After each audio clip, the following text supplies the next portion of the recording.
Good afternoon. This is Amit Kumar Gangwar, Assistant Professor at Department of Electronics and Communication Engineering. In the last lecture, we have seen single phase half controlled bridge converter. Today, we will study single phase fully controlled bridge converter. In the previous lecture, we have seen that we used only two thyristor, one thyristor here and other thyristor is at this place, T1 and T3, and these T4 and T2 are replaced with the normal diode. But in case of fully controlled thyristor, we replace all the two diodes with the thyristor. So it consists of 4 thyristor and RLE load, as it mentioned here. These are the main difference between the half control and fully controlled, because in that case only T1 and T3 can control by the external pulse, but here we can control all the 4 thyristor T1, T3, T4 and T2. During the positive half cycle, we can see during the positive half cycle, here is positive, here is negative, here is negative. So at that case, thyristor T1 and T3 will be forward wise. The conductor will conduct. Thyristor T1 and T3 will be conduct. This will be the path of the current.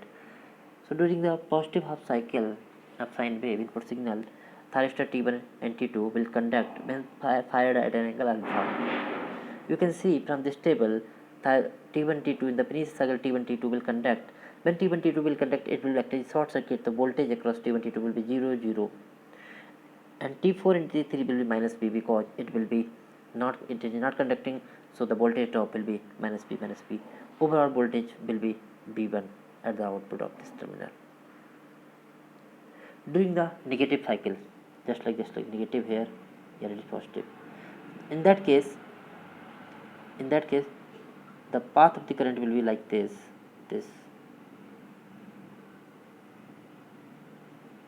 path will be of current. In that case, T3 and T4 will conduct. During this second half cycle, at thyristor T4 and T3 will be fired at some angle of pi plus alpha. And in that case, the voltage across T3 T4 will be 0, T4 will be 0, and T1 T2 will be B1 and B2. You can see from here.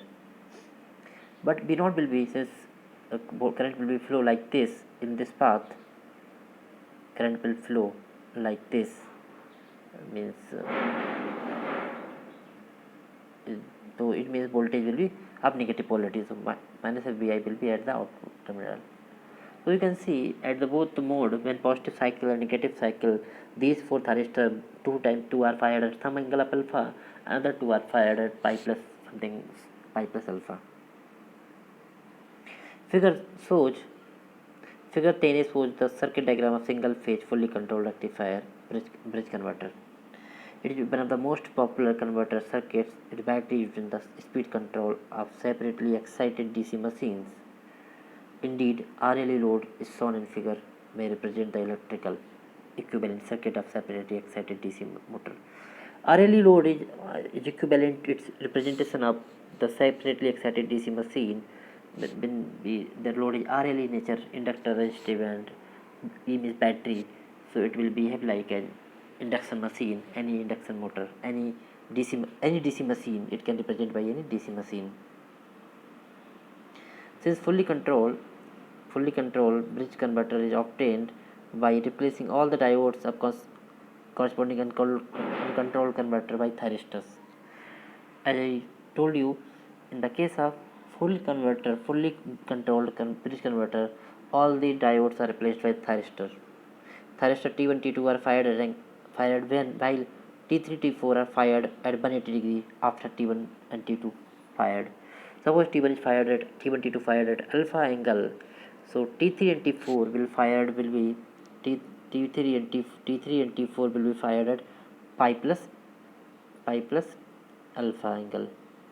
Suppose T1 and T2 fired at alpha angle, and T4 plus T5 will be fired at pi plus alpha angle. It is mentioned here. It can also be argued that neither T1, T3 nor T2 will conduct simultaneously. It is correct. All the thyristors cannot be conducted simultaneously. For example, when T3, T4 are in the forward blocking state, T3 and T4 in the forward blocking state, the gate pulse is applied to them on turn on. At the same time, negative voltage applied to T1, T2 commutated them immediately. So at this, it is sure all the four thyristors cannot be conducted simultaneously. When T1, T2 are fired, other two will be in the blocking mode. Figure 10.3 shows the voltage across the different device when DC out voltage during the each conduction mode. It is noted that thyristor T1, T2 conduct voltage across the T3 and T4 becomes minus of BI, and T4, T5 is fired only BI is negative over the negative half cycle of the input supply. Similarly, T1, T2 can be fired only a positive half cycle of the input supply. When T1, T2 will be positive half cycle, then T1, T2 can be fired. And similarly, we can see the output voltage across the all the thyristors. These are the waveform of the input signal, and these are waveform of the input signal Vi and output signal V0. You can see at the fire at alpha angle, at alpha the thyristor is fired. T1 and T3, T4 thyristor is fired at alpha angle.